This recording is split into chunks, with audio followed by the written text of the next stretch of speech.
After Aqua had supposedly broken his father, it seemed that the story had reached a happy end. Unfortunately, Hikaru was not as broken as he had appeared, or perhaps he had already lost his heart long before meeting his son Aqua.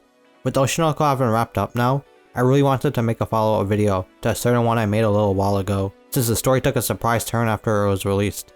I think this time, I can say for sure, this would be how Aqua actually stopped his father. After the events of that important interview during Kana's final Bikomachi performance, Hikaru is standing near a cliff watching his daughter perform.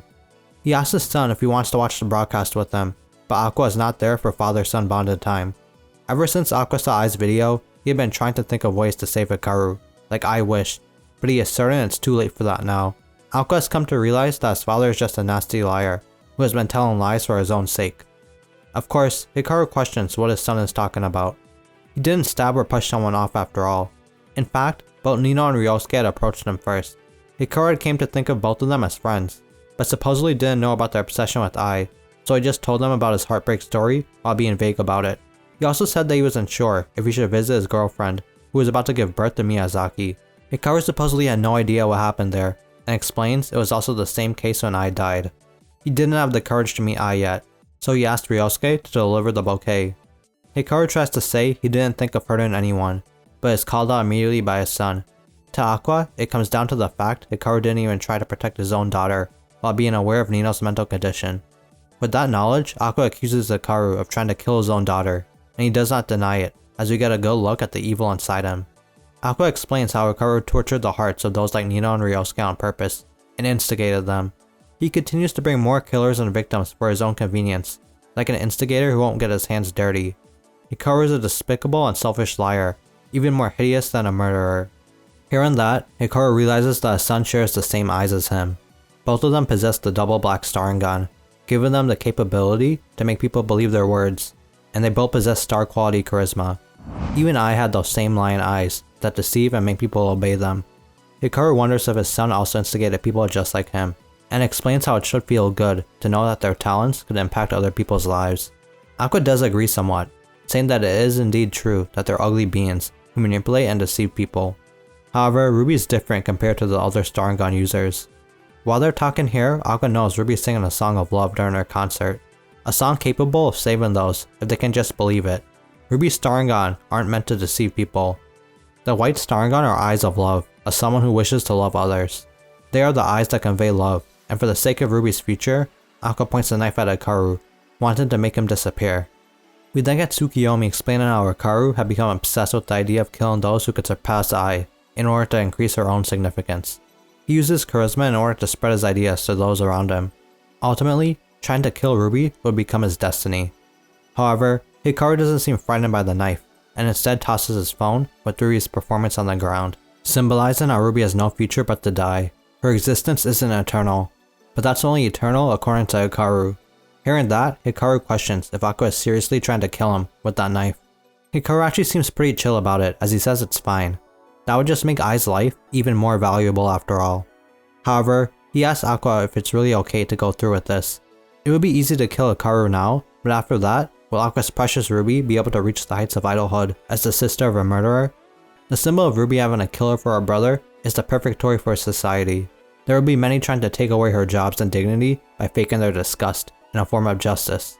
After all, as Hikaru states, the media and public do not want the truth. Hikaru tries to advise his son how killing him now won't solve anything. Plus, Aqua should have plenty of reasons to live. Things like making his dreams come true, falling in love, hanging out with his friends, returning favors to loved ones, and especially watching his sister pursue her idol dream to the end. Hearing that, Aqua admits that Hikaru is right. He does have his own dreams. Aqua plans to be a surgeon someday. Responding to Kana's feelings might be a good idea too. Spending more time with his brother Taiki, calling Miyako mom, and repaying Akane for all the kindness she's shown him are all things Aqua would like to do. On top of all that, Aqua definitely wants to see Ruby performing at the dome. For a moment, Hikaru smirks, seeming to think he's won. But that expression suddenly changes, as Aqua says but. With a sorrowful expression, Aqua raises his knife, stating that he will protect his sister, even if it means throwing all his desires away. Hikaru is spoiling Ruby's future, so Aqua will make sure he dies here. Seeing that Aqua is actually serious, Hikaru loses his composure and questions if Aqua is even sane, especially after he explained how this could impact Ruby negatively. However, Aqua states that he will kill Hikaru without allowing the media to report Ruby as the sister of a murderer. The only way Aqua believes he can do this is by literally stabbing himself, which he does just that. Aqua then explains the lie he crafted, how Hikaru, who was accused of crimes through the 15-year lie film, got into a fight with the scriptwriter, and after a stabbing, they both fell off a cliff to their deaths. Aqua then grabs Hikaru and restates his father's own words.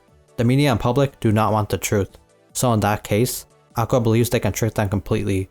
With that, Aqua pushes himself and Hikaru off the cliff, to ensure this lie won't ever be exposed. As they fall in the water, Aqua is trying his best to choke his father out, while Hikaru himself is now bleeding from his head.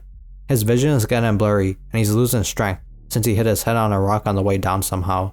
Hikaru doesn't want to die in a place like this and begins to fight back by choking his son out. However, a shadow-like figure reaches for Hikaru from below.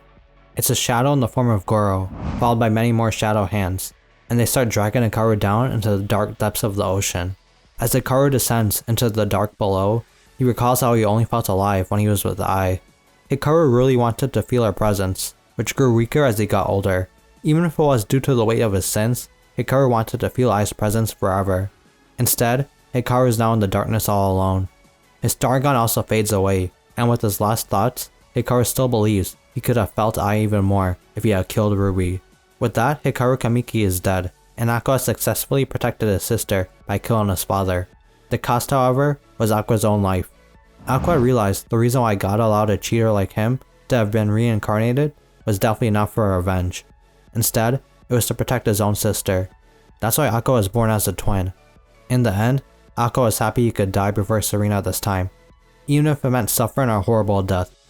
Aqua bleeds out cold and alone as he sinks painfully into the dark depths of the ocean. Although the cost was high, this is how Aqua really stopped his father and protected Ruby. Ultimately, his plan worked as the media believed Aqua had been killed by Hikaru due to resentment. Although his death really hurt Ruby, she was still able to move on to the future, while hiding her pain through lies. That is pretty much how Oshi No Ko ended too, with Aqua at least accomplishing his life mission. I do feel like Aqua could have probably found another plan that didn't include his own life, like if he allowed Akane to help without being directly involved, like hide the body or something. But yeah, while Aqua may have broken Hikaru by revealing the 15-year lie, the only way to actually stop his father was to kill him. What do y'all think though? Could Aqua have stopped his father without sacrificing himself? Let me know in the comments, and as always, thanks for watching. If you enjoyed the video, please drop a like and subscribe. I got some more Oshi No Ko content here too that you can check out. Peace.